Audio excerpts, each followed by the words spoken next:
Length, the distance between one point and the other desired point is called length. Here you see two red points. The distance between these two desired point is known as length. Unit of length is meter. Now we will go to next, volume. It is a space occupied by an object. You see in this picture a stone. I draw one stone. Then in the next red color diagram, I draw the space occupied by the stone. That space is known as volume. So here you watch these two diagrams. You have to understand between length and volume. Okay.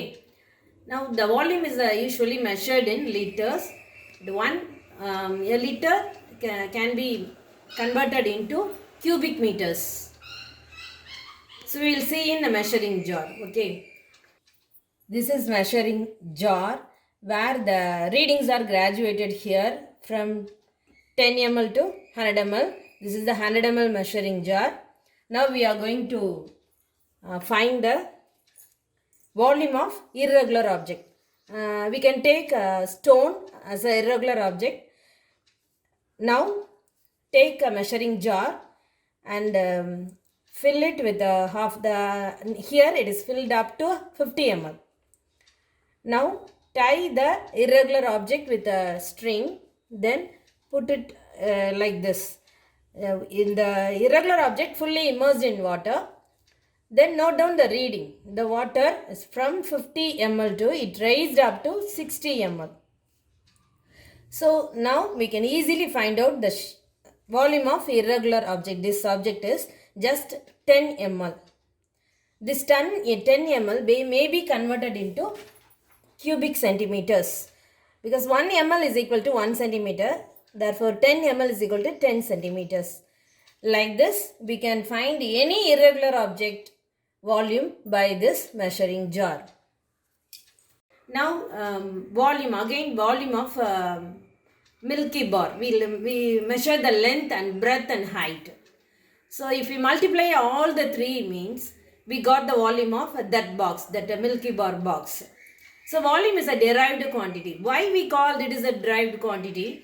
Because from the basic or fundamental quantity we derive this quantity. Fundamental quantity is length, its unit is meter. Here the Milky Bar's length is also measured in centimeters, and its Milky Bar box breadth is also measured in meters, and Milky Bar's height is also measured in meters. So three parameters are there. So these three are from the basic meter, fundamental meter unit. So it is known as derived quantity. From the meter fundamental quantity we derived this volume. I think you understand, students. Now we will go to mass.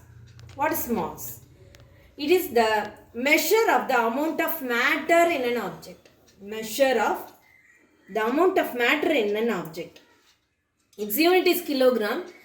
As you know, the sugar, 1 kg sugar, like that our weight, all. So it is the measure of amount of matter in an object. Its unit is kilogram. Then weight, it's also another measurement. It is the gravitational pull experienced by an object. In the side I draw a diagram. You see one stone. We throw the stone upwards. That now the stone go upward to certain height. Then it falling towards the earth. So the falling stone feels some force. That force is known as Earth's gravitational force. Here we see it is a gravitational pull experienced by a stone. That is known as the weight of the stone. Then another unit, another measurement, in our day-to-day life we feel time. Day and night changes, time passes, that we know. So we can calculate time with the help of what? Yes, good. Clocks. So we will see now the ancient human beings clocks and the recent modern clocks we will see.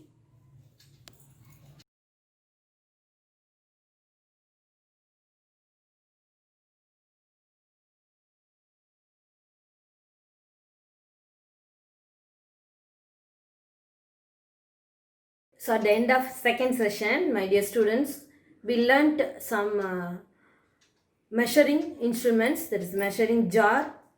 By using measuring jar, we measure the irregular object volume.